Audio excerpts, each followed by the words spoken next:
Hello TV fam, nandito tayo ngayon sa school ni Clark. And tayo ang susundo kasi kay Clark ngayon eh.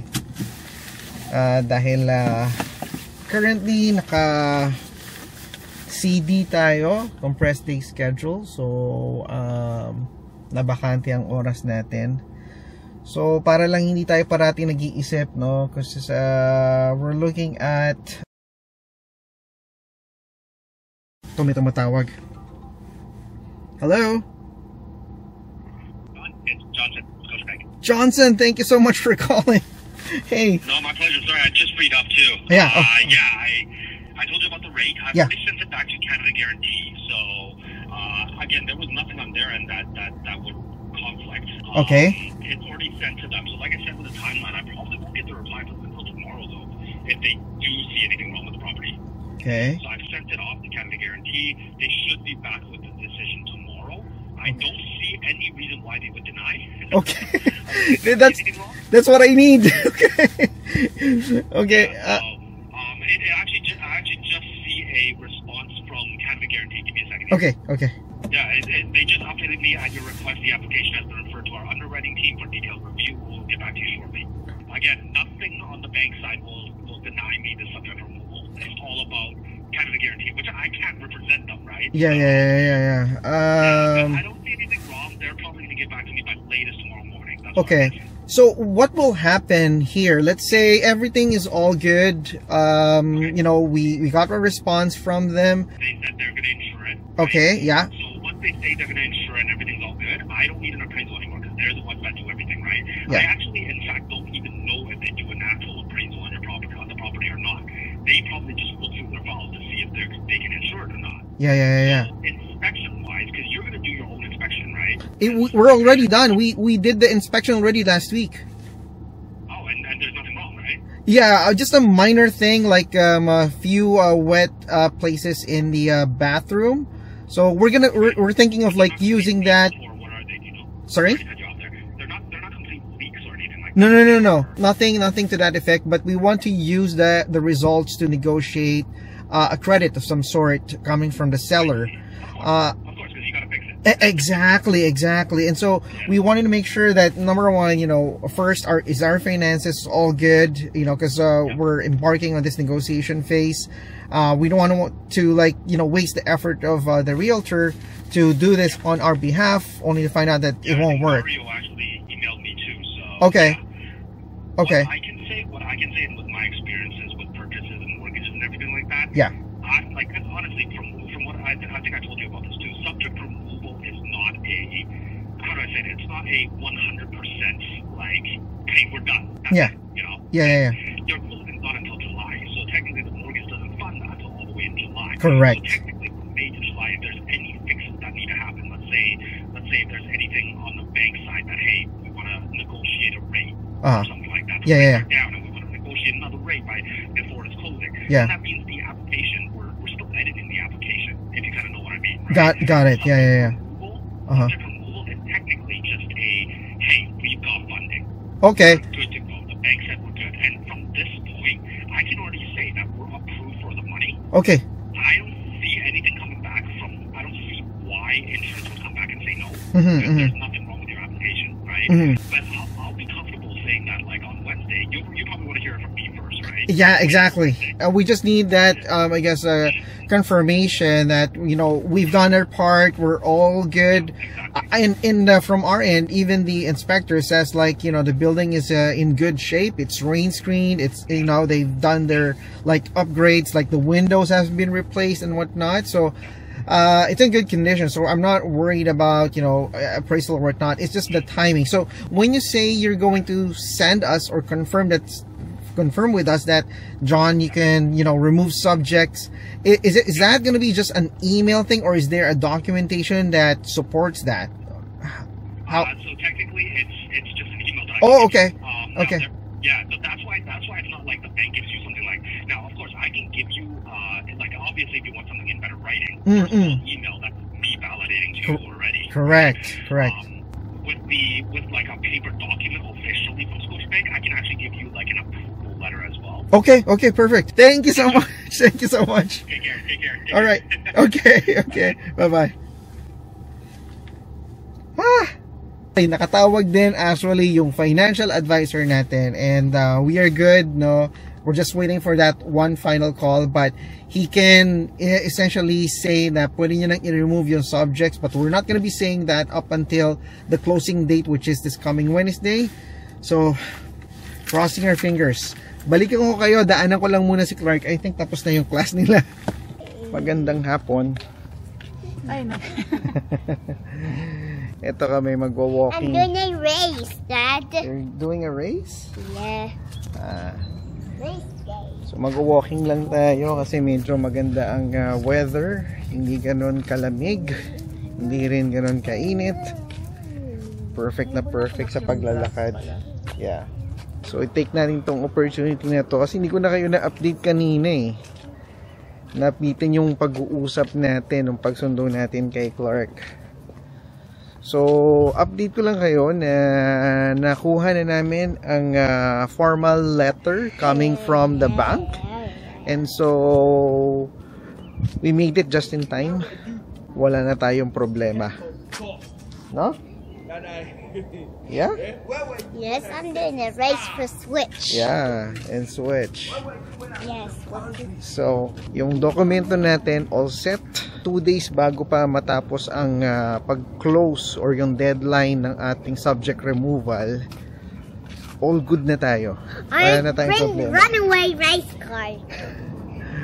So, medyo kampante na tayo ngayon. It's all up to our realtor na ma-negotiate yung credit request natin. Look, a moon. Amon? Doon sa property. Siguro parte na rin to ng mga last few walks natin dito sa Sherald Curry. Dahil nga tayo ay officially nilipat na in due time. Yeah, mag-aantay na lang tayo ng I think 2 months, no? More or less. Tatapusin daw kasi yung school year. Kasi may mga anak yung owners. So, yun ang expected date natin. Hopefully, maging mas maaga pa nga. Nagre-request tayo kung pwedeng mas mapaaga para maka-move in tayo, maka-settle in, tsaka may yung mga kailangan natin gawin, magawa din natin. No? Enjoy lang natin tong walk natin. And again, ito yung street natin, General Curry. Saan mo na pala i-walk to si Switch? Yeah, I'm doing the race. Hmm? I'm doing a race. You're doing a race. Ang layo, tsaka high traffic pa yung pupuntahan natin. So, yeah, sa nakakatuwa lang na after a very long wait, finally, naka-move tayo. Konting tiis na lang, no, babe? Good morning. So, ano ba yan? Today is May 6. May 6. Guys, isang araw na lang. At, yun ang araw natin for subject removal ng property na gusto natin bilhin. So, we're getting there. First and foremost, konting pagkaantay na lang ang gagawin natin. At ito nga, papunta na tayo sa opisina. Meron kasi tayong workshop na pupuntahan. Diyan lang naman sa may community center. And kaya tayo medyo mas maaga than usual. Kasi ang mangyayari, mag-meet tayo kasama yung iba nating office mates sa lobby, and then lalakarin na lang namin kasi yung pagpunta doon, yung parking, parang ang 4 hours is $10. Could be even more kasi more than 4 hours ata kami doon eh. So mas minabuti na nating maglakad na lang. So magtipid tayo kung saan tayo pwedeng makatipid. Kasi yung ginagawa namin ngayon, in all honesty, hindi naman pagkabili mo ng bahay or ng property, halimbawa, no? All settled na. Bank loan mo is all good. I am pretty sure meron tayong mga kailangan gawin na enhancements doon sa property. So as much as possible, yung kung ano yung while we are waiting bago tayo mag-take possession ng property, mag-iipon tayo na mag-iipon para lang sa ganoon meron tayong magamit for spending para mapaayos dapat nating ipaayos. Yun yung balak, kaya talagang tipid much tipid much ang gagawin natin para maging sure tayo na meron tayong funds sa mga dapat nating ipapaayos. Ang number one kasi dyan na mga kailangan na ipaayos is yung sabi ko nga sa inyo, kailangan mag-upgrade ng water heater. So mga siguro $2,000 yun or up to even $2,500. Depende sa unit na bibilin mo. Ngayon, pinag-aaralan ko rin kung ano ba yung mas efficient na system na kailangang pwedeng mabili na hindi naman ang tawag ganito, it will not break the bank. Kasi sa kung tutuusin, kung bibilin mo yung pinakamahal, hindi rin advisable eh. Kasi depende din yun kung magkano yung available funds na meron ka, 'di ba? Ang dalawang klaseng system na pinagpipilian natin is one is a electric tankless water heating system or electric na may tank water heating system. Yun yung dalawang sistema. Ang advantage ng tankless system is mas mahal siya ng upfront cost, pero yung monthly mo na babayaran in terms of consumption ng electricity mas mababa. Second advantage is yung space.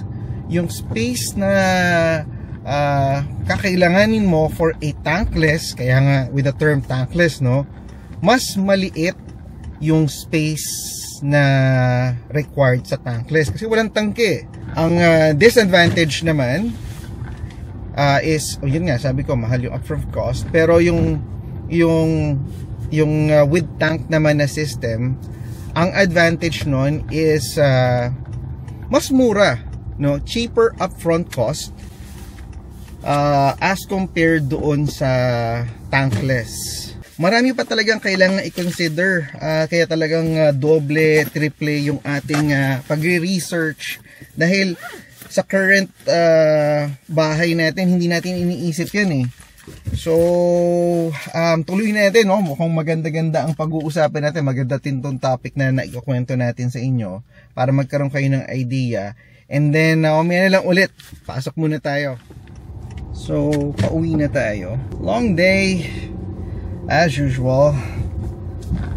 So few things na nagawa natin, and gusto ko lang kayong i-update sa mga kinailangan naming gawin. One is we prepared a bank draft, kasi once na mag-agree ka to remove the subject or yung mga condition dun sa sale, doon sa contract of sale, meron silang kinakailangan na amount na kailangang mabayaran as part of the deal.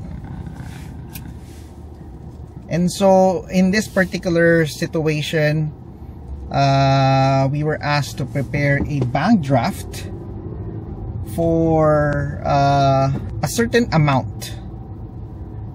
Tapos nakalagay doon interest for doon sa real estate company na kung saan nagwo-work yung realtor namin.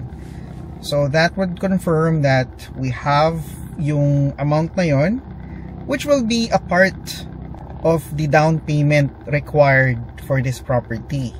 So essentially, this just confirms na okay, A portion of the down payment is na-receive na ng realtor namin and ready to be released once mag-close ang deal or project natin.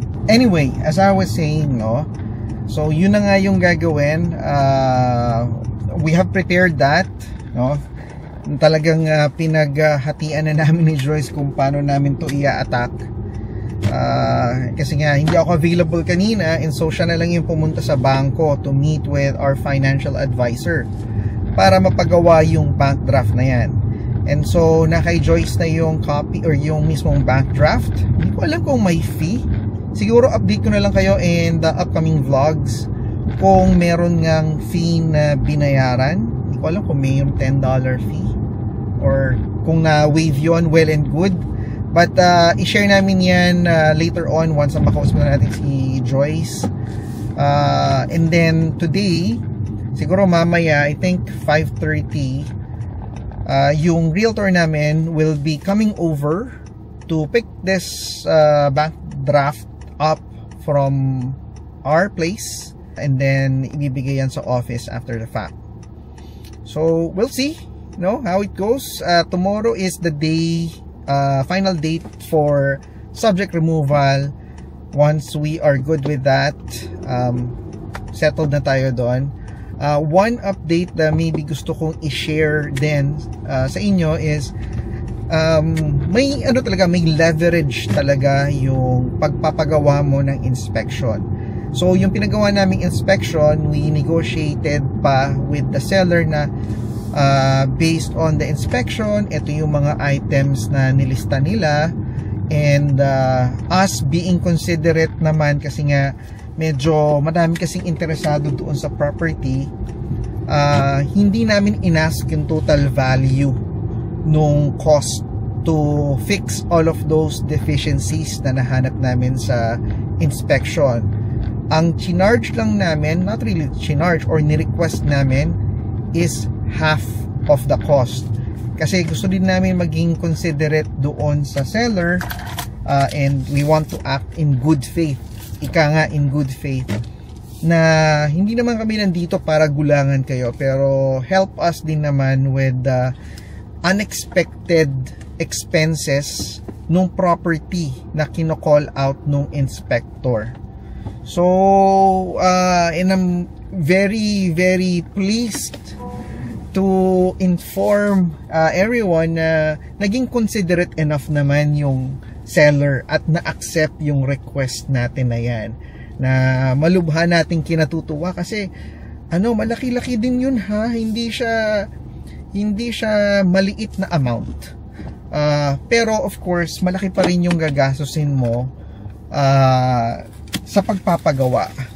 Hindi siya 100%, sabi ko nga, kasi normally, pag halimbawa ang kinote sa'yo dito na material na, pag meron ko mga kailangang baguhin, ang normal charge dyan, para lang magkaroon kayo ng idea, to either, for the labor cost, is typically between 100 to 150% of the material cost. Yan ang dapat nyo i-estimate as a cost for labor dito. Kaya nga sabi ko sa inyo, di ba, napakataas ng labor cost dito sa Canada. Kasi 100 to 150 of the cost of the material, ganun kataas yung kailangan mo, kumbaga doble.